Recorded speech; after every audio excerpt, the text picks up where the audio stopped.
Ayo ciptakan stabilitas daerah dan kondusivitas penyelenggaraan Pilkada 2024.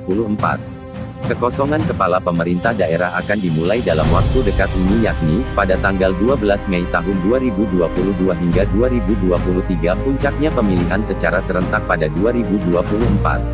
Selanjutnya kekosongan posisi akan diselesaikan melalui pengangkatan kepala daerah, yang mana akan bertugas hingga terpilihnya kepala daerah definitif pada tahun 2024 mendatang. Pengisian penjabat kepala daerah diharapkan tidak menjadi alat kepentingan politik bagi segelintir pihak menuju pemilihan umum dan pemilihan presiden 2024 mendatang.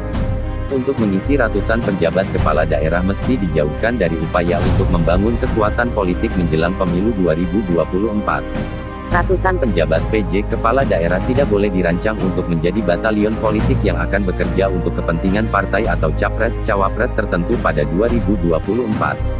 Kepada awak media, Titi Anggraini, anggota Dewan Pembina Perkumpulan untuk Pemilu dan Demokrasi Perludem, mengungkapkan pengisian penjabat kepala daerah harus dilakukan secara terbuka, transparan, dan akuntabel.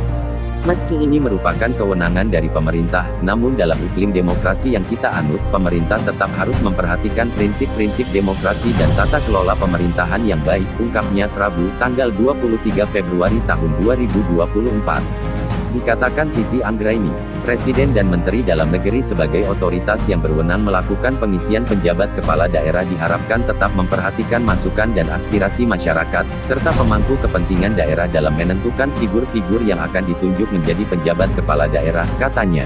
Titi Anggraini mengimbau, harus dihindari stigma adanya kepentingan pragmatis dan partisan dalam penempatan para penjabat kepala daerah. Hal ini mengingat kepemimpinan penjabat berlangsung di tengah proses penyelenggaraan pemilu dan pilkada serentak 2024. Sehingga, apabila muncul kecurigaan adanya kepentingan tersembunyi yang dibawa penjabat yang ditunjuk, hal itu bisa menimbulkan gangguan terhadap stabilitas daerah maupun kondusivitas penyelenggaraan pemilu.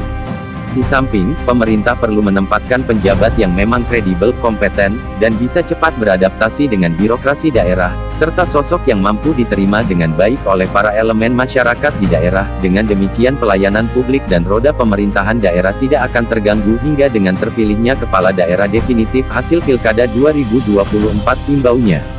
Selain itu, menurutnya, untuk menghindari kontroversi dan spekulasi di masyarakat, semestinya pengisian penjabat kepala daerah tidak diangkat dari personel aktif TNI, Polri. Sebab hal itu bisa memicu perdebatan di tengah masyarakat yang justru bisa mengganggu kinerja sebagai penjabat kepala daerah. Dari Jakarta, Effendi Zes, TV Berita RM News, melaporkan.